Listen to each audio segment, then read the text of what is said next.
മഴത്തോരും മുൻപേ പുതിയൊരു എപ്പിസോഡിലേക്ക് എല്ലാ പ്രിയപ്പെട്ടവർക്കും ഒരിക്കൽ കൂടി സ്വാഗതം.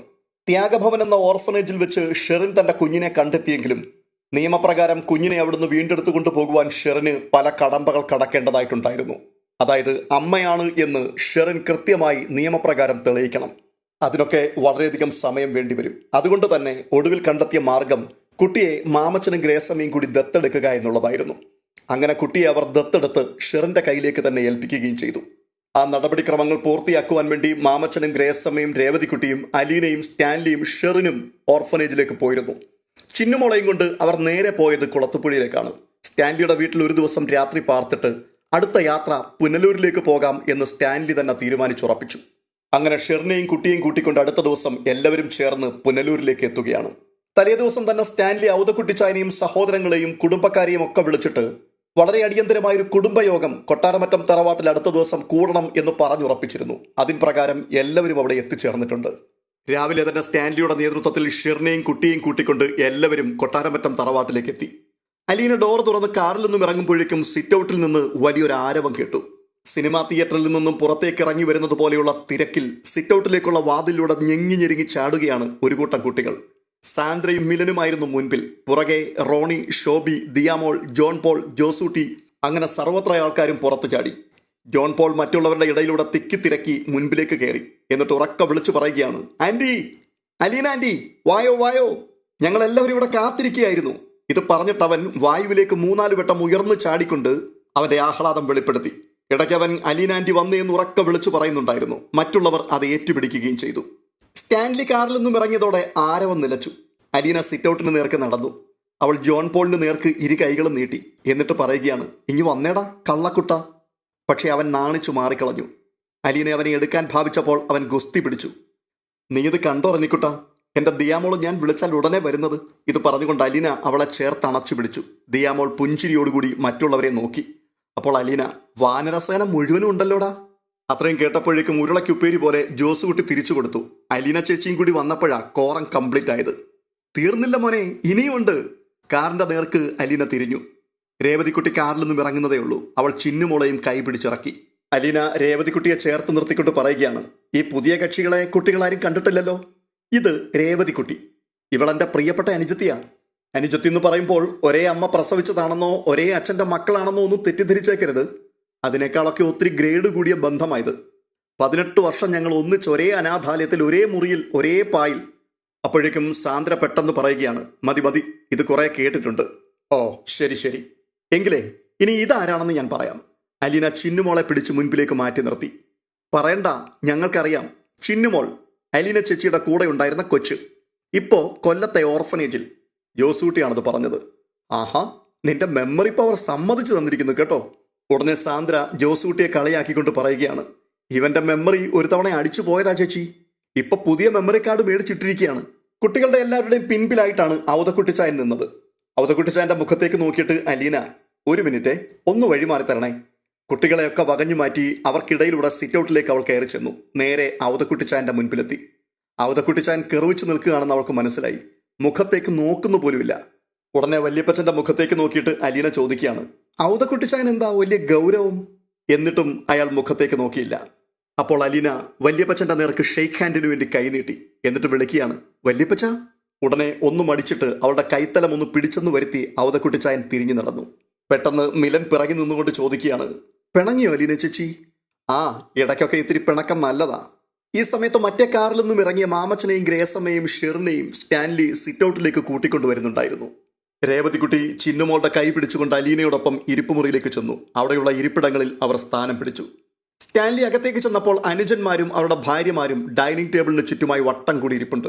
ഔതക്കുട്ടിച്ചായൻ മേശക്കരികെ നിൽക്കുകയാണ്. എല്ലാവരെയും ഒന്ന് നോക്കിയിട്ട് സ്റ്റാൻലി ചോദിക്കുകയാണ്, ഇവിടെ എന്താ വല്ല കൂടിയാലോചനയും നടത്തിക്കൊണ്ടിരിക്കുകയാണോ? ആർക്കും മിണ്ടാട്ടമില്ല. അപ്പച്ചനെന്താ ഒരുമാതിരി മനുഷ്യരെ കണ്ടിട്ടില്ലാത്തതുപോലെ? ഔതക്കുട്ടിച്ചായൻ ഗൗരവം ഒട്ടും വിടാതെ പറയുക, നീ വരാൻ പറഞ്ഞിട്ടാ ഇവരെല്ലാം ഇവിടെ വന്നിരിക്കുന്നത്. ആഹാ, അതിനിപ്പോൾ എന്തു പറ്റി? പെട്ടെന്ന് ആൽബർട്ട്, ഞങ്ങൾക്ക് വേറെ പണിയുള്ളതാ, എന്തിനാ ഇവിടെ വരാൻ പറഞ്ഞതെന്ന് പറഞ്ഞേച്ചാൽ ഞങ്ങൾക്ക് ഇപ്പം തന്നെ അങ്ങ് തിരിച്ചു പോകാമായിരുന്നു. പെട്ടെന്ന് സ്റ്റാൻലിയുടെയും സ്വരം അങ്ങ് ഗൗരവപൂർണ്ണമായി. സ്റ്റാൻലി പറയുകയാണ്, ഞങ്ങൾ ഷെറിനെ തിരികെ കൊണ്ടുവിടാൻ വന്നതാണ്. അവളുടെ പേരും പറഞ്ഞ് നിങ്ങൾ ഇവിടെ കിടന്ന് കുറെ ബഹളം വെച്ചായിരുന്നല്ലോ. ഓ അത് ശരി, അവളെ കൊണ്ടുവിടണമെങ്കിൽ അങ്ങ് കൊണ്ടുവിട്ടിട്ട് പോയാ പോരെ. അതിനിപ്പോ ഞങ്ങളെ എന്തിനാ വിളിച്ചു വരുത്തുന്നത്? പോരാ, നിന്നോടൊക്കെ 4 വാക്കെനിക്ക് പറയാനുണ്ട്. ഇവിടെ ഇരുന്ന് സംസാരിക്കുന്നോ അതോ ഹാളിലേക്ക് ചെല്ലുന്നോ? അവിടെ ആകുമ്പോൾ എല്ലാവർക്കും കൂടി ഇരുന്ന് സംസാരിക്കാനുള്ള സൗകര്യമുണ്ട്. അലീന അപ്പോഴേക്കും ഊണുമുറിയിലേക്ക് വന്നു. രേവതിക്കുട്ടിയെയും ചിന്നുമോളെയും കുട്ടിപ്പട്ടാളം ഏറ്റെടുത്തിരുന്നു. അലീന ഔസേപ്പച്ചന്റെയും ആൽബർട്ടിന്റെയും റോബർട്ടിന്റെയും അടുത്ത് ചെന്ന് ക്ഷേമാന്വേഷണം നടത്തി. വത്സമ്മയോടും ഷിജിയോടും ആൻസിയോടും കുശലം പറഞ്ഞു. അവരിൽ ആർക്കും തന്നോട് വിരോധമൊന്നുമില്ലെന്ന് അവൾക്ക് മനസ്സിലായി. പക്ഷെ ഒരു തെറ്റിദ്ധാരണയിൽ നിന്ന് ഉടലെടുത്ത ഒരു ഗർവുണ്ട്. അവളോട് മനസ്സ് തുറന്ന് ഇടപഴകുവാനുള്ള ഒരേ ഒരു തടസ്സം അത് മാത്രമാണ്. ഗൗരവത്തിന്റെ മുഖംമൂടി അണിഞ്ഞുകൊണ്ട് നിൽക്കുകയാണ് ഓരോരുത്തരും. ഉടനെ സ്റ്റാൻലിയുടെ നിർദ്ദേശം വന്നു. ഹാളിലേക്ക് വാ എല്ലാവരും. ഇത് പറഞ്ഞിട്ട് അയാൾ ഹാളിലേക്ക് പോയി. പതിയെ പതിയെ മറ്റുള്ളവരും ചേർന്നു. മാമച്ചനെയും ഗ്രേസമ്മയും സ്റ്റാൻലി അവർക്ക് ഔപചാരികമായി പരിചയപ്പെടുത്തി. ഷിജി ഒഴികെ മറ്റുള്ളവർക്കെല്ലാം അവരെ പരിചയമുണ്ടായിരുന്നു. ഈ സമയത്ത് അലീന ആൻസിയുടെ അമ്മയും വിളിച്ചുകൊണ്ട് കിച്ചണിലേക്ക് പോയി. എന്നിട്ട് അവരോട് പറയുകയാണ്, കുടിക്കാൻ എന്തെങ്കിലും എടുക്കണ്ടേ? അവർ പറഞ്ഞു, ചായ തിളപ്പിക്കാം. അലീനയും മറിയക്കുട്ടിയും കൂടി വേഗം ചായ തയ്യാറാക്കി. അലീന ട്രേയിൽ ചായ കപ്പുകൾ നിരത്തിക്കൊണ്ട് ഹാളിലേക്ക് ചെന്നപ്പോൾ അവിടെ ഒരു ചെറിയ വാദപ്രതിവാദം നടക്കുകയാണ്. കുട്ടികളെല്ലാം കാഴ്ചക്കാരായി വന്നു നിൽപ്പുണ്ട്. കുളത്തുപുഴ നിർത്താനാണെന്ന് പറഞ്ഞ് ഷെറിനെ കൂട്ടിക്കൊണ്ടു പോയിട്ട് എറണാകുളത്തെ ഏതോ ഒരു അന്യ വീട്ടിൽ കൊണ്ടുപോയി താമസിപ്പിച്ചത് അതൊട്ടും ശരിയായിട്ടില്ല എന്ന് ഔസേപ്പച്ചൻ കുറ്റപ്പെടുത്തി. അതിനെ സ്റ്റാൻലി ഖണ്ഡിക്കുകയാണ്. സ്റ്റാൻലി ചോദിക്കുക, അതിലെന്താ ഇത്ര ശരികേട്? ഞാൻ അവളുടെ മൂത്ത ജ്യേഷ്ഠനാണ്. പൂർണ്ണമായ ഉത്തരവാദിത്വത്തോടു കൂടിയാണ് ഞാൻ ഷെറിനെ ഇവിടെ നിന്ന് കുളത്തുപുഴയിലേക്ക് കൊണ്ടുപോയത്. അവിടെ ചെന്ന ശേഷം അവൾ കിഴക്കോട്ടാണോ പടിഞ്ഞാറോട്ടാണോ തലവെച്ച് കിടന്നത്? ഓരോ ദിവസവും എത്ര ഗ്ലാസ് വെള്ളം കുടിച്ചു, എത്ര ചുവട് നടന്നു, എന്തൊക്കെ ധരിച്ചു, എവിടെയെല്ലാം പോയി, ഇതൊന്നും അന്വേഷിക്കേണ്ട കാര്യം നിങ്ങൾക്കില്ല. തിരികെ ഞാൻ അവളെ ഇവിടെ കൊണ്ടുവരുന്നത് വരെ അവൾക്ക് എന്ത് സംഭവിച്ചാലും ഞാനാണ് അതിൻ്റെ ഉത്തരവാദി. അപ്പോൾ ഔസേപ്പച്ചൻ കുറ്റപ്പെടുത്തിക്കൊണ്ട് പറയുകയാണ്, അവൾ നമ്മളെപ്പോലെ സാധാരണ നിലയിലാണെങ്കിൽ ലാലിച്ചായൻ പറയുന്നതൊക്കെ സമ്മതിച്ചു തരാം. ഇതങ്ങനെയല്ലല്ലോ. ഒന്നാമത് മനോരോഗി, രണ്ടാമത് ഭർത്താവിനെ പിരിഞ്ഞു ജീവിക്കുന്നവൾ. അവളെ ചെക്കപ്പിന് കൊണ്ടുപോകണമെന്ന് പറഞ്ഞപ്പോൾ ലാലിച്ചായൻ അവളെ എറണാകുളത്തിന് അയച്ചു. അപ്പോൾ സ്റ്റാൻലി ചോദിക്കുകയാണ്, അവൾക്കെന്തിനാ ചെക്കപ്പ്? അവളുടെ മാനസിക അസ്വാസ്ഥ്യം അത് കുറഞ്ഞോ കൂടിയോ ഇല്ലയോ എന്നറിയുവാൻ. അത് ശരി, അവളെ കുളത്തുപുഴ വന്നതിന് ശേഷം അത് നല്ല പോലെ കുറഞ്ഞെന്നും എറണാകുളത്ത് ചെന്ന് താമസിച്ചാൽ അത് കുറച്ചുകൂടി ഭേദപ്പെടുമെന്നും പൂർണ്ണ ബോധ്യമുണ്ടായിട്ട് തന്നെയാണ് അവളെ തിരികെ ഇങ്ങോട്ട് അയക്കാതിരുന്നതും എറണാകുളത്തേക്ക് അയച്ചതും. ഔസേപ്പച്ച, നിനക്ക് കണ്ണുണ്ടെങ്കിൽ ആ കണ്ണ് നല്ലതുപോലെ ഒന്ന് തുറന്നു നോക്ക്. ഷെറിൻ നിന്റെ മുമ്പിൽ ഇരിപ്പുണ്ടല്ലോ. ഇവിടുന്ന് പോയ ഷെറിനാണോടാ ഈ ഇരിക്കുന്നത്? ഔസേപ്പച്ചൻ വിട്ടുകൊടുക്കാനുള്ള ഭാവമില്ല. അയാൾ വീണ്ടും ചോദിക്കുകയാണ്, അവളെ വല്ല വീട്ടിലും കൊണ്ടുപോയി താമസിപ്പിക്കുന്നതിന് മുൻപ് ഞങ്ങളോടൊരു വാക്ക് ചോദിച്ചോ ലാലിച്ചായൻ? വേണ്ട, ഈ അപ്പച്ചനോട് ചോദിച്ചോ? അവളുടെ സ്വന്തം അപ്പനല്ലേ. എനിക്ക് മനസ്സില്ലായിരുന്നടാ ചോദിക്കാൻ. നീ എന്നെ കോർട്ട് മാർഷൽ ചെയ്യാൻ പോവാണോ? എൻ്റെ സഹോദരിയാണല്ലോ ഇവൾ. ഇവളുടെ എന്തെല്ലാം കാര്യങ്ങൾ നിങ്ങൾ എന്നെ അറിയിച്ചിട്ടുണ്ട്. മാമച്ചന്റെ മകനുമായി കല്യാണം ആലോചിച്ചത് നിങ്ങൾ എന്നെ അറിയിച്ചോ? ഇല്ല. ഇവൾ ഗർഭിണിയായതും പ്രസവിച്ചതും എന്നെ അറിയിച്ചോ? ഇല്ല. അവളുടെ കുഞ്ഞിനെ ഓർഫനേജിലാക്കിയതും ഇവളുടെ വിവാഹബന്ധം തകർന്നതും എന്നെ അറിയിച്ചോ? ഇവൾക്ക് മെന്റൽ ഡിപ്രഷൻ ഉണ്ടായത് നിങ്ങൾ എന്നെ അറിയിച്ചോ? ഓ, അത് ശരി. ലാലിച്ചായൻ ഇതൊന്നും അറിയാൻ താല്പര്യമില്ലായിരുന്നു. ലാലിച്ചായൻ റാണിമോളുടെ ഒരു കാര്യത്തിലും ഇന്നേ വരെ ഇടപെട്ടിട്ടുമില്ല. പിന്നെ ഇപ്പോഴെന്തിനാ ഒരു ബോധോദയം? എനിക്കിപ്പോഴാ ഇങ്ങനൊരു വെളിപാടുണ്ടായത്. വിട്ടുപോയ കോളങ്ങളൊക്കെ പൂരിപ്പിക്കണമെന്ന്. അത് ശരി, ഒരു കോളം പൂരിപ്പിച്ചത് കണ്ണിന്റെ മുമ്പിൽ നിൽപ്പുണ്ടല്ലോ. ഇത് പറഞ്ഞിട്ട് ഔസേപ്പച്ചൻ അലീനയുടെ മുഖത്തേക്കൊന്ന് പാളി നോക്കി. എന്നിട്ട് വീണ്ടും ചോദിക്കുകയാണ്, ഇവൾ ഒറ്റ ഒരുത്തി കുത്തിയിളക്കി വിട്ടിട്ടാണല്ലോ ലാലിച്ചായൻ ഓരോ വേണ്ടാദിനത്തിനും ഇറങ്ങിത്തിരിക്കുന്നത്. പെട്ടെന്ന് സ്റ്റാൻലിയുടെ ഒച്ച അങ്ങ് ഉയർന്നു. അലീനയുടെ അടുത്ത് നീ മിണ്ടിപ്പോകരുത്. നിനക്ക് എന്തെങ്കിലും പറയാനുണ്ടെങ്കിൽ അത് എന്നോട് പറഞ്ഞോണം. അന്തരീക്ഷം വഷളാകുന്നത് കണ്ടുകൊണ്ട് അലീന സ്റ്റാൻലിയുടെ മുമ്പിൽ കെഞ്ചുകയാണ്, പപ്പ പ്ലീസ്. ഇത് പറഞ്ഞിട്ട് ഒരു കപ്പ് ചായ എടുത്ത് അവൾ സ്റ്റാൻലിക്ക് കൊടുത്തു. അവൾ തന്നെ തുടർന്ന് ഓരോരുത്തർക്കും ചായ നൽകി. ട്രേ ടീപ്പോയിൽ വെച്ചിട്ട് അവൾ ടെലഫോൺ സ്റ്റാൻഡിനരികിലേക്ക് മാറി നിന്നു. തുടർന്ന് അലീന പറയുകയാണ്, ഔസേപ്പച്ചനങ്കിൾ പറഞ്ഞത് ശരിയാ. ഞാൻ നിർബന്ധിച്ചിട്ടാണ് പപ്പ റാണി ആൻറ്റിയെ കുളത്തുപുഴയിലേക്ക് കൊണ്ടുപോയി താമസിപ്പിച്ചതും അവിടെ നിന്ന് എറണാകുളത്തേക്ക് അയച്ചതും. റാണി ആൻറ്റിയുടെ മോളെ കണ്ടുപിടിക്കാൻ വേണ്ടി അന്വേഷണം നടത്തിയതും എൻ്റെ ആഗ്രഹപ്രകാരം തന്നെയാ. പക്ഷേ അതെന്തെങ്കിലും ലാഭമുണ്ടാക്കാൻ വേണ്ടിയല്ല. നിങ്ങളിൽ ആർക്കെങ്കിലും മാനനഷ്ടം ഉണ്ടാക്കണമെന്ന് മനഃപൂർവ്വം വിചാരിച്ചിട്ടുമല്ല. കുഞ്ഞിനെ നഷ്ടപ്പെട്ടു പോയൊരമ്മയ്ക്ക് അതിനെ തിരിച്ചു കിട്ടണം. അമ്മയെ നഷ്ടപ്പെട്ട കുഞ്ഞിന് നീതിയും ലഭിക്കണം. അത്രയും കേട്ട് കഴിഞ്ഞപ്പോഴേക്കും ഒരു പരിഹാസ സ്വരത്തിൽ ഔസേപ്പച്ചൻ അലീനയോട് ചോദിക്കുക, എന്നിട്ട് കിട്ടിയോ നീതി? നീ കിണഞ്ഞു പരിശ്രമിച്ചല്ലോ. കിട്ടിയെങ്കിലേ, നീതി കിട്ടി. എല്ലാവരോടും അത് പറയാനും കൂടി വേണ്ടിയാണ് ഞങ്ങൾ ഇവിടേക്ക് വന്നത്. റാണി ആൻറ്റിയുടെ സ്വന്തം മോളെ കിട്ടി. ആ മോൾക്ക് അതിൻ്റെ അമ്മയെയും. ഔസേപ്പച്ചനും ആൽബർട്ടും അത് കേട്ടുകൊണ്ട് അമ്പരപ്പോടെ പരസ്പരം നോക്കി. അപ്പോൾ റോബർട്ട് ചോദിക്കുക, എന്നിട്ട് എവിടെ?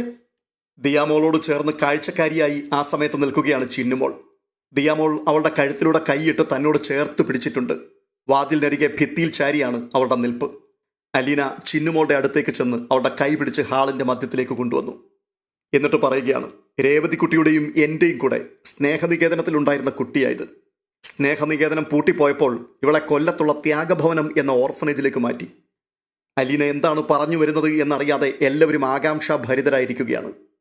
പറഞ്ഞാൽ നിങ്ങൾക്ക് വിശ്വസിക്കാൻ കഴിയില്ലെന്ന് എനിക്ക് നന്നായിട്ടറിയാം. ഇതാണ് റാണി ആൻറ്റിയുടെ മോള്.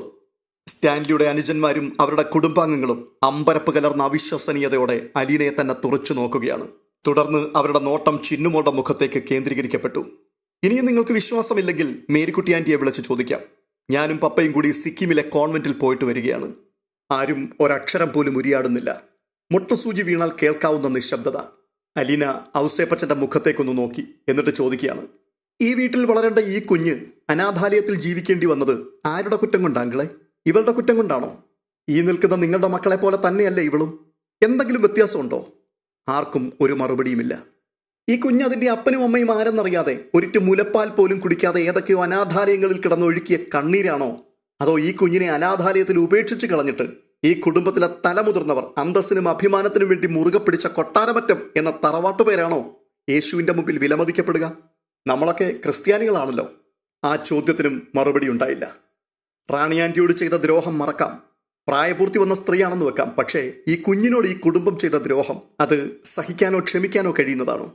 ഈ കുഞ്ഞിന് ഇച്ചിരി സ്നേഹവും അംഗീകാരവും കൊടുത്ത് ആ പാപഭാരം നമുക്ക് കുറച്ചുകൂടെ? ഔസേപ്പച്ചൻ അങ്കിളുടെയും ആൽബി അങ്കിളുടെയും റോബി അങ്കിളുടെയും മക്കളെക്കാൾ ഒരു ഇഞ്ച് പോലും പിറകിലല്ല ഇവൾ. അവർക്ക് കിട്ടിയതൊക്കെ ഇവൾക്കും കിട്ടാൻ അർഹതയും അവകാശവുമുണ്ട്. അതുകൊണ്ട് ഇനി ഇവിടെ ഉള്ളവർ തീരുമാനിക്കുക, 6 വർഷമായിട്ട് ഈ കുഞ്ഞിനോട് ചെയ്തു പോന്ന അനീതി അതിനി തുടരണോ അതോ ഈ മക്കളിൽ ഒരാളായി അവളെ സ്വീകരിക്കണോ എന്ന് അലീന പറഞ്ഞു നിർത്തി. ചിന്നുമോൾ അലീനയെ സൂക്ഷിച്ചു നോക്കുകയാണ്. അവിടെ നടക്കുന്നത് എന്താണെന്ന് അവൾക്കറിയില്ല. അലീന പറഞ്ഞതിൻ്റെ ഒന്നും അർത്ഥവും അവൾക്കറിയില്ല. അവൾക്ക് ദിയാമോൾക്കൊപ്പം കളിക്കാൻ ഓടണം. അലീന കയ്യിൽ നിന്നും പിടിവിട്ടാൽ അവൾക്ക് ഇപ്പം തന്നെ പോകാം. അവൾ ആ സഭയിലിരിക്കുന്നവരുടെ മുഖത്തേക്ക് നോക്കി. എല്ലാ കണ്ണുകളും അവളിൽ തന്നെയാണ്. അവൾക്ക് നാണം തോന്നിയിട്ട് നിലത്തേക്ക് തന്നെ നോക്കിക്കൊണ്ട് നിന്നു. കൊട്ടാരമറ്റം തറവാട്ടിൻ്റെ ഹാളിൽ വല്ലാത്തൊരു നിശബ്ദത അങ്ങനെ തളം കെട്ടി നിൽക്കുകയാണ്. പെട്ടെന്ന് മാമച്ചൻ പറയുകയാണ്, നിങ്ങൾക്ക് വേണ്ടെങ്കിൽ ഈ കുഞ്ഞിനെ ഞാൻ എടുത്തോളാം, പൊന്നുപോലെ നോക്കിക്കൊള്ളാം. കാരണം എൻ്റെ മകൻ്റെ കുഞ്ഞാണിത്. ഇവളെ മാത്രമല്ല നിങ്ങളുടെ മകളെ കൂടി ഞാൻ കൊണ്ടുപോയിക്കോളാം. എൻ്റെ മകൻ്റെ കുഞ്ഞിൻ്റെ അമ്മയാണല്ലോ അവൾ. ഞങ്ങൾക്കൊരു കുറച്ചിലുമില്ല, മറിച്ച് അഭിമാനം മാത്രമേ ഉള്ളൂ. മാമച്ചൻ അത്രയും പറഞ്ഞിട്ടും ആരും അനങ്ങുന്നില്ല. അലീന ചിന്നുമോളെ ഭിത്തിക്ക് സമീപം നിരന്നു നിന്ന കുട്ടികളുടെ അടുത്തെത്തിച്ചു. ജോസുകുട്ടിയും സാന്ദ്രയും അടക്കം കുട്ടികളെല്ലാം അത്ഭുതത്തോടു കൂടിയാണ് ചിന്നുമോളെ നോക്കി നിൽക്കുന്നത്. തുടർന്ന് അവരുടെയൊക്കെ മുഖത്ത് നോക്കിക്കൊണ്ട് അലീന പറയുകയാണ്, റാണി ആൻറ്റിയുടെ മകളാ. നമ്മളിൽ ഒരാളാണിവൾ, എന്നെപ്പോലെ, നിങ്ങൾ ഓരോരുത്തരെയും പോലെ. അത്രയും കേട്ടപ്പോഴേക്കും സാന്ദ്ര കള്ളി ഇത് പറഞ്ഞുകൊണ്ട് ചിന്നുമോളെ പൊക്കിയെടുത്തു. എന്നിട്ട് ചോദിക്കുകയാണ്, എങ്ങനെയാ അലീന ചേച്ചി ഇവൾ റാണി ആൻറ്റിയുടെ മോളായത്? ഞങ്ങൾക്കൊന്നും മനസ്സിലാവുന്നില്ലല്ലോ. ഇങ്ങനെയൊന്നും ഞങ്ങളാരും കേട്ടിട്ട് പോലുമില്ല. അപ്പോൾ അലീന മറുപടിയായി ചോദിക്കുകയാണ്, നിങ്ങളാരെങ്കിലും എന്നെപ്പറ്റി കേട്ടിട്ടുണ്ടായിരുന്നോ? ഇല്ല. ആ, അതുപോലെ തന്നെയാണ് അവളുടെയും കഥ. ഞാനെല്ലാം വിസ്തരിച്ചു പറയാം കേട്ടോ, ഇപ്പോഴല്ല പിന്നെ. ഉടനെ സാന്ദ്ര ഡിമാൻഡ് വെച്ചു, എന്നോട് ആദ്യം പറയണം കേട്ടോ. അപ്പോൾ ശോഭി, ഞങ്ങളെ ഇവളുടെ ബാക്കിലിരുന്നോളാം.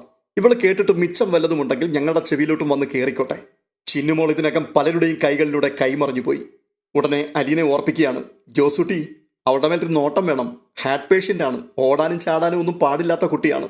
ഉടനെ രേവതിക്കുട്ടി ചുരിദാറിൻ്റെ ഷാള് തോളത്തുകൂടി കോണോട് കോണായി വലിച്ച് അരയ്ക്ക് ചുറ്റും മുറുക്കി കെട്ടിയിട്ട് പറയുകയാണ്, ഞാൻ നോക്കിക്കൊള്ളാം അലീന ചേച്ചി, ഞാനുണ്ടല്ലോ ഇവരുടെ കൂടെ.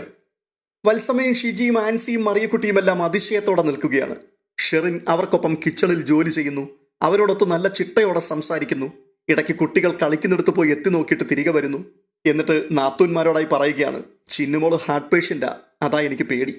മരുന്ന് കഴിക്കുന്നുണ്ട്, കുറച്ചുകൂടി ഹെൽത്തി ആയിട്ട് വേണം ഓപ്പറേഷൻ നടത്താൻ. അപ്പോൾ വത്സമ്മ ചോദിക്കുകയാണ്, എങ്ങനെ അറിഞ്ഞത് അവൾ ഹാർട്ട് പേഷ്യൻ്റ് ആണെന്ന്? അവളെ നിന്റെ കയ്യിൽ കിട്ടിയിട്ട് 4-5 നാളല്ലേ ആയുള്ളൂ. ത്യാഗഭവനിലെ സിസ്റ്റേഴ്സിന് അറിയാമായിരുന്നു മോൾക്ക് എപ്പോഴും ജലദോഷവും പനിയും. അതുതന്നെ അവളുടെ ഹെൽത്ത് വീക്കാണെന്നതിൻ്റെ തെളിവാണല്ലോ. ഇമ്മ്യൂണിറ്റി തീർത്തും കുറവാണ്.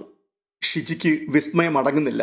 അവർ പറയുകയാണ്, എന്നാലും എവിടെയൊക്കെയോ ചുറ്റിത്തിരിഞ്ഞ് ഒടുക്കം നിന്റെ കയ്യിൽ തന്നെ വന്നു ചേർന്നല്ലോ.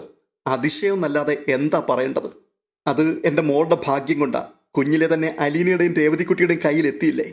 അവരവളെ സ്വന്തം പോലെയാണ് നോക്കിയത്. പല വഴിക്ക് പിരിഞ്ഞിട്ടും ചിന്നുമോളെ അവർ മറന്നില്ല. അതിനിടയ്ക്ക് രേവതിക്കുട്ടി മാമച്ചൻ അങ്കിളിനെ കൊണ്ട് ചിന്നുമോളെ സ്പോൺസർ ചെയ്യിക്കുകയും ചെയ്തു. അവളുടെ പഠിപ്പിൻ്റെയും ചികിത്സയുടെയും എല്ലാ ചെലവും മാമച്ചൻ അങ്കിളാണ് ഏറ്റെടുത്തത്. അതൊക്കെ എൻ്റെ മോളുടെ ഭാഗ്യം കൊണ്ടല്ലേ. അപ്പോഴൊന്നും ആർക്കും അറിയില്ലായിരുന്നു എൻ്റെ മോളാണെന്ന്. ഉടനെ ആൻസി അതിശയത്തോടു കൂടി പറയുകയാണ്, എന്നാലും അലീനയെ സമ്മതിച്ചേ പറ്റൂ. അവളെങ്ങനെ ഇതൊക്കെ ചോർത്തിയെടുത്തു? ഇവിടെ ഔസേപ്പച്ചായന് പോലും അറിയത്തില്ലായിരുന്നു റാണിയുടെ മോൾ എവിടെയാണെന്ന്. മേരിക്കുട്ടി ചേച്ചി ആരോടും പറഞ്ഞിട്ടുമില്ല. അനങ്ങാപ്പാറ പോലിരിക്കുന്ന ലാലിച്ചായനെയും കൊണ്ട് അങ്ങ് ദൂരെ സിക്കിമിൽ ചെന്ന് കാര്യം സാധിച്ചുകൊണ്ട് അവൾ പോന്നല്ലോ. ഉടനെ വളരെ ആർദ്രതയോടുകൂടി ഷെറിൻ പറയുകയാണ്, അതങ്ങനെ ഒരു ജന്മമാണ് ചേച്ചി. അകന്നുപോയവരെ തമ്മിൽ ഒന്നിച്ചു ചേർക്കാനും വിട്ടുപോയ കണ്ണുകളൊക്കെ കൂട്ടി വിളക്കാനും. പെട്ടെന്ന് കഴുകിക്കൊണ്ടിരുന്ന പ്ലേറ്റ് കിച്ചൺ സ്റ്റാൻഡിലേക്ക് വെച്ചിട്ട് അവൾ കാത് കൂർപ്പിച്ചു. തൊടിയിലേക്ക് ഓടിപ്പോയ കിടാവിൻ്റെ ശബ്ദത്തിനു വേണ്ടി കാതോർക്കുന്ന തള്ളപ്പശുവിൻ്റെ സഹജമായൊരു ജാഗ്രത. ഉടനെ പറയുകയാണ്, ഞാൻ ഇപ്പോൾ വരാമേ. ഷെറിൻ തിടുക്കത്തിൽ കിച്ചണിൽ നിന്നും ഇറങ്ങി ഊണുമുറിയിലൂടെ കോണിപ്പടിയുടെ ചുവട്ടിലേക്ക് പോയി. അത് കണ്ടുകൊണ്ട് ആൻസി മൂക്കത്ത് വിരൽ വെച്ചുകൊണ്ട് പറയുകയാണ്, ഹോ, അവൾക്ക് വന്നൊരു മാറ്റം. മുമ്പ് ഇവിടെ കിടന്ന് എന്തൊരു പ്രപഞ്ചമായിരുന്നു. കരച്ചിൽ, ബഹളം, കണ്ണിൽ കണ്ടതെല്ലാം വലിച്ചേറ്, കൊച്ചിനെ കൊന്നില്ലെന്ന് ചോദിച്ച ആൾക്കാരെ പേടിപ്പിക്കൽ, എന്തോ ഒരു ഭ്രാന്തായിരുന്നു. അതൊക്കെ ഇപ്പോൾ എവിടെ പോയി? അപ്പോൾ വത്സമ്മ, കൊച്ചിനെ കിട്ടിയതോടെ അവളുടെ എല്ലാ അസുഖവും മാറി. ഇത് നേരത്തെ അങ്ങ് ചെയ്താൽ പോരായിരുന്നോ? എന്തെല്ലാം കള്ളക്കളി കളിച്ചു. അവസാനം എല്ലാം പൊളിഞ്ഞില്ലേ? ആ കൊച്ചിനെ ശരിക്കൊന്ന് കാണാൻ പറ്റിയില്ല. പിള്ളേരെല്ലാം കൂടെ ചുമന്നുകൊണ്ട് പോയേക്കുവാ. അപ്പോൾ വീണ്ടും ആൻസി, നല്ല ഭംഗിയുള്ള കുട്ടി, ഒരനാഥാലയത്തിൽ വളർന്നതാണെന്ന് ഒരിക്കലും തോന്നത്തില്ല. വത്സമ്മയ്ക്ക് അലീനയോടുള്ള മതിപ്പിന് ഒട്ടും കുറവ് വന്നിട്ടില്ല. അവർ പറയുകയാണ്, അലീനയും മറ്റേ പെങ്കൊച്ചും കൂടിയല്ലേ വളർത്തിയത്. കരിക്കട്ട കിട്ടിയാലും അവൾ അത് ഊതിക്കാച്ചി പൊന്നാക്കി എടുക്കുമല്ലോ. അപ്പോൾ ആൻസി വീണ്ടും പറയുകയാണ്, സംഗതിയൊക്കെ കൊള്ളാം, ഉഷാറായിട്ടുണ്ട്. പക്ഷേ നിങ്ങൾ ചേട്ടന്മാരും ചേച്ചിമാരും ഇന്നോ നാളെയോ അങ്ങ് പോകും. റാണിയും കൊച്ചും ഈ വീട്ടിൽ താമസിക്കുമ്പോൾ ചോദിക്കുന്നവരോട് സമാധാനം പറയേണ്ടത് ഞങ്ങളാ. ആരുടെ കൊച്ചാണെന്ന് പറയും. ഇതുവരെ ഇല്ലാത്ത കൊച്ച് എവിടെ നിന്ന് വന്നു? ഓരോരുത്തർ കിള്ളിക്കഴിഞ്ഞ് ചോദിക്കും. അതിന് വത്സമ്മ, അതൊന്നും ഓർത്ത് നീ തല പുണ്ണാക്കണ്ട ആൻസി, അതെല്ലാം ഇവിടുത്തെ ആണുങ്ങൾ നോക്കിക്കോളും. ഷെറിൻ കിച്ചണിലേക്ക് തിരിച്ചു വന്നതോടെ സംഭാഷണം നിലച്ചു. വീടിന്റെ 2ാം നിലയിലെ അതിഥി മുറിയിൽ ഔസേപ്പച്ചനും റോബർട്ടും ആൽബർട്ടും കൂലങ്കഷമായ ചർച്ചയിലായിരുന്നു. എങ്ങനെയാണ് പ്രശ്നം കൈകാര്യം ചെയ്യേണ്ടതെന്ന് അവർക്കൊരു എത്തും പിടിയും കിട്ടുന്നില്ല. ഷെറിൻ അവളുടെ കുട്ടിയെ കണ്ടെത്തി കഴിഞ്ഞു. ഇനി ഒളിച്ചുകളി ഒന്നും സാധ്യമല്ല. അവരെ വേർപെടുത്താനും വയ്യ. ഇവിടെ തറവാട്ടിൽ താമസിപ്പിച്ചാൽ അയൽക്കാരുടെയും നാട്ടുകാരുടെയും ഒക്കെ ചോദ്യങ്ങൾക്ക് ഉത്തരം പറയേണ്ടി വരും. ചിന്നുമോളെ കുടുംബത്തിലെ ഒരു അംഗമായി സ്വീകരിക്കാമെന്ന് തീരുമാനമായി. പക്ഷേ ചിന്നുമോളെയും ഷെറിനെയും മാറ്റി താമസിപ്പിക്കണം. ഇതാണ് റോബർട്ടിന്റെ അഭിപ്രായം. ആൽബർട്ടിന്റെ നിർദ്ദേശം ലാലിച്ചായനും അലീനയും കൂടിയല്ലേ എല്ലാം കുത്തിപ്പൊക്കിക്കൊണ്ടുവന്നത്. അതുകൊണ്ട് അവർ തന്നെ ഏറ്റെടുക്കട്ടെ എന്നുള്ളതാണ്. കുളത്തുപുഴയിലാകുമ്പോൾ ആരും ഒന്നും അറിയില്ല. അഥവാ ആരെങ്കിലും ചോദിച്ചാലും വിശ്വസനീയമായൊരു നുണയങ്ങ് പറഞ്ഞാൽ മതി. സ്റ്റാൻലി മുകളിലേക്ക് കയറി വന്നപ്പോൾ അവർ പ്രശ്നം അയാളുടെ മുൻപിൽ വെച്ചു. ഒടുവിൽ സ്റ്റാൻലി പറയുകയാണ്, ഷെറിനും മോളും കുളത്തുപുഴയ്ക്ക് പോരട്ടെ, എനിക്ക് വിരോധമൊന്നുമില്ല. അലീനയ്ക്കാണെങ്കിൽ അതായിരിക്കും ഏറ്റവും സന്തോഷം. ഒടുവിൽ അങ്ങനെ തീരുമാനമായി. പിന്നീട് ഇതറിഞ്ഞപ്പോൾ മാമച്ചനും ഗ്രേസമ്മയും കൂടി ഒരപേക്ഷ മുൻപോട്ട് വെച്ചു. ഷെറിനും ചിന്നുമോളും കുളത്തുപുഴ താമസിച്ചോട്ടെ, ആ തീരുമാനം നല്ലത് തന്നെ. എന്നിരുന്നാലും അവരെ ഇടയ്ക്കിടയ്ക്ക് എറണാകുളത്തേക്കും വിടണം. അതിന് സ്റ്റാൻലി, അത് തീരുമാനിക്കേണ്ടത് ഷെറിനാണ്. അവൾക്ക് ഇഷ്ടമാണെങ്കിൽ ഇടയ്ക്കിടയ്ക്ക് എറണാകുളത്ത് പോയി താമസിക്കുന്നതിലും ഞങ്ങൾക്ക് എതിർപ്പൊന്നുമില്ല. മാത്രവുമല്ല ചിന്നുമോളുടെ ചികിത്സ തുടരണമല്ലോ. അതിന് മാമച്ചൻ, അത് നിങ്ങളാരും അറിയണ്ട, അതൊക്കെ ഞാൻ ഏറ്റെടുത്തോളാം. നിങ്ങളാരും ചിന്തിക്കാത്തൊരു കാര്യം കൂടിയുണ്ട്. ഷെറിൻ്റെ ഭാവിയെക്കുറിച്ചാണ് ഞാൻ സൂചിപ്പിച്ചത്. നിങ്ങൾക്കാർക്കും വിയോജിപ്പില്ലെങ്കിൽ അവൾക്ക് ഇണങ്ങുന്നൊരു വിവാഹം ആലോചിക്കാനും നടത്തിക്കൊടുക്കാനും ഞാനും ഗ്രേസമ്മയും മുൻകൈയെടുക്കാം. ഞങ്ങൾക്കതിൽ സന്തോഷമേ ഉള്ളൂ. അതൊക്കെ നമുക്ക് പിന്നീട് ആലോചിക്കാവുന്ന കാര്യമാണ് എന്ന് പറഞ്ഞ് സ്റ്റാൻലി ആ സംഭാഷണം അവിടെ അവസാനിപ്പിച്ചു. സ്റ്റാൻലി തൻ്റെ കാറിൽ 2 കുപ്പി കരുതിയിട്ടുണ്ടായിരുന്നു. റോബർട്ടിനെ താഴേക്ക് അയച്ച് കുപ്പി എടുപ്പിച്ച് മുകളിലെത്തിയതോടെ പ്രശ്നങ്ങൾക്ക് താൽക്കാലിക പരിഹാരമായി. പക്ഷേ ഔതക്കുട്ടിച്ചാൻ അയാളുടെ മുറിയിൽ തനിച്ചായി പോയിരുന്നു. മക്കൾ പുതിയ തീരുമാനങ്ങൾ എടുക്കുമ്പോൾ അയാളുമായി ആലോചിച്ചില്ല, പങ്കെടുപ്പിച്ചുമില്ല. ഒരു കാലത്ത് തൻ്റെ അറിവോ സമ്മതമോ ഇല്ലാതെ ഈ കൊട്ടാരമറ്റം തറവാട്ടിൽ ഒരു ഈച്ച പോലും പറക്കില്ലായിരുന്നുവെന്ന് അയാൾ ഓർത്തു. അലീന മുറിയിലേക്ക് വന്നപ്പോൾ ഔതക്കുട്ടിച്ചായൻ കട്ടിലിരിക്കുകയായിരുന്നു. അലീന ചോദിക്കുകയാണ്, വല്യപ്പച്ചന് എൻ്റെ അടുത്ത് ദേഷ്യമുണ്ടോ? അവളെ ഒന്ന് നോക്കിയിട്ട് അയാൾ കണ്ണുകൾ താഴ്ത്തി. അയാൾക്ക് ദേഷ്യമൊന്നുമില്ല, പക്ഷേ അവളുടെ മുഖത്ത് നോക്കുവാൻ നാണക്കേടുണ്ട്. ഷെറിൻ്റെ കുഞ്ഞിനെപ്പറ്റി അവൾ ചോദിച്ചപ്പോഴെല്ലാം അയാൾ കള്ളമാണ് പറഞ്ഞുകൊണ്ടിരുന്നത്. ഒടുവിൽ എല്ലാം സമ്മതിക്കേണ്ടതായും വന്നു. അവളുടെ മുൻപിൽ താൻ ചെറുതായി പോയി എന്ന് അയാൾ വിചാരിച്ചു. അലീന അയാളുടെ അരികിൽ ചെന്നിരുന്നു. ഔതക്കുട്ടിച്ചായൻ അനക്കമില്ല. അലീന അയാളുടെ വലത് കൈയെടുത്ത് മടിയിൽ വെച്ച് പതിയെ തലോടി. എനിക്ക് വല്യപ്പച്ചനോട് ഒരനിഷ്ടവും തോന്നിയിട്ടില്ല. മനുഷ്യൻ ഓരോ കാലത്ത് ഓരോരോ തെറ്റുകൾ പറ്റും. ആ തെറ്റു മനസ്സിലാക്കി തിരുത്തുന്നവരെക്കാൾ വലിയ മനുഷ്യരൊന്നും ഭൂമിയിലില്ല. കുറ്റങ്ങൾ ചെയ്തത് കണ്ടുപിടിക്കപ്പെട്ട ഒരു കുട്ടിയെപ്പോലെ ഔതക്കുട്ടിച്ചായൻ അവളുടെ മുഖത്തേക്ക് നോക്കി. അപ്പോൾ അലീന, സാരമില്ലെന്നേ, അത് കഴിഞ്ഞു. ഇനി വേറെ എന്തെല്ലാം കാര്യങ്ങൾ നമുക്ക് ആലോചിക്കാനുണ്ട്? എന്നോട് ആലോചിക്കാനോ? നമ്മളെ ആർക്ക് വേണം? അപ്പോൾ അലീന, എനിക്ക് വേണം വല്യപ്പച്ചനെ. ഇപ്പോൾ ഞെളിഞ്ഞു നടക്കുന്നവരൊക്കെ വലിയ മിടുക്കന്മാരാണോ? അല്ല. എൻ്റെ പപ്പയുടെ കാര്യം തന്നെ എടുക്കാം. ഇങ്ങനെ ഭാര്യയും മക്കളെയും പിരിഞ്ഞ് ജീവിക്കേണ്ട വല്ല കാര്യവുമുണ്ടോ? അവരുടെ ഇടയിലെ മതിൽ പൊളിച്ച് കളയണ്ടേ? അത് പൊളിയുന്ന മതിലല്ല മോളെ, അതൊരു വലിയ കരിമ്പാറയാ. ബെർലിൻ മതിൽ പൊളിഞ്ഞില്ല വല്യപ്പച്ച. വല്യപ്പച്ചൻ എൻ്റെ കൂടെ നിൽക്കാമോ? ചിലപ്പോൾ പപ്പയുമായിട്ട് ഉഗ്രം വഴക്കിടേണ്ടി വരും. അന്നേരം എനിക്ക് ആരുടെയെങ്കിലും സപ്പോർട്ട് വേണ്ടേ? അവളുടെ മനസ്സിൽ അടുത്ത പദ്ധതി രൂപം കൊള്ളുകയാണെന്ന് ഔതക്കുട്ടിച്ചാൻ മനസ്സിലായി. നിഷേധാർത്ഥത്തിൽ തല വെട്ടിച്ചുകൊണ്ട് ഔതക്കുട്ടിച്ചാൻ പറയുകയാണ്, ഞാൻ നിന്റെ കൂടെ നിൽക്കാം. പക്ഷേ ഒരു കാര്യം ഞാൻ തുറന്നു പറയാം. എനിക്ക് യാതൊരു പ്രതീക്ഷയില്ല. നിന്റെ പപ്പയെ നിനക്ക് ഇളക്കാൻ പറ്റിയേക്കും. പക്ഷെ മറുവശം വല്യപ്പച്ച, എനിക്ക് അഞ്ചലിലേക്കൊന്ന് പോകണം. ആ അമ്മയും മക്കളും താമസിക്കുന്ന വീട്ടിൽ. അവിടുന്ന് തുടങ്ങാം നമുക്ക്. എൽസമ്മയ്ക്ക് നിന്നെ കാണുന്നത് ചെകുത്താൻ കുരിശ് കാണുന്നത് പോലെയാ. പിന്നെ റീത്താമ്മ, അവൾ നിന്നെ 7 അയലത്ത് അടുപ്പിക്കുക പോലുമില്ല. അതും പോരാഞ്ഞ് എന്ത് തെമ്മാടിത്തരവും കാണിക്കാൻ ഒരു മടിയുമില്ലാത്ത 4-5 ആങ്ങളമാരും. ലാലിച്ചനുണ്ടല്ലോ എന്നോർത്ത് നീ തൻ്റെ ഇടമൊന്നും കാണിക്കണ്ട. കുളത്തുപുഴയിൽ അവൻ രാജാവായിരിക്കും. പക്ഷെ അഞ്ചലിൽ ചെല്ലുമ്പോൾ മറ്റവന്മാരാ രാജാക്കന്മാർ. അത് കേട്ടിട്ട് ഒന്ന് ഇരുത്തി മൂളിയിട്ട് അലീന പറയുകയാണ്, നമുക്കൊന്ന് ശ്രമിച്ചു നോക്കാം വല്യപ്പച്ച. അലീന അടുത്ത പദ്ധതിയും മനസ്സിൽ ഉറപ്പിച്ചുകൊണ്ട് ഇരിപ്പിടത്തിൽ നിന്നും എഴുന്നേറ്റു. മഴത്തോരു മുൻപ് എന്ന പരമ്പരയുടെ ഈ എപ്പിസോഡ് ഇവിടെ അവസാനിക്കുകയാണ്. അടുത്ത വീഡിയോയിൽ വീണ്ടും കാണാം. ഈ വീഡിയോ നിങ്ങൾക്ക് ഇഷ്ടപ്പെട്ടിട്ടുണ്ടെങ്കിൽ ഒന്ന് ലൈക്ക് ചെയ്യുകയും ഹൈപ്പ് ചെയ്യുകയും നിങ്ങളുടെ വിലയേറിയ അഭിപ്രായങ്ങൾ കമൻറ്റ് ബോക്സിൽ രേഖപ്പെടുത്തുകയും ചെയ്യുക. ചാനൽ ഇതുവരെയും സബ്സ്ക്രൈബ് ചെയ്തിട്ടില്ലാത്തവർ സബ്സ്ക്രൈബ് ചെയ്ത് കൂടെ കൂടുക. അടുത്ത വീഡിയോയിൽ വീണ്ടും കാണാം. അതുവരേക്കും ബൈ ബൈ.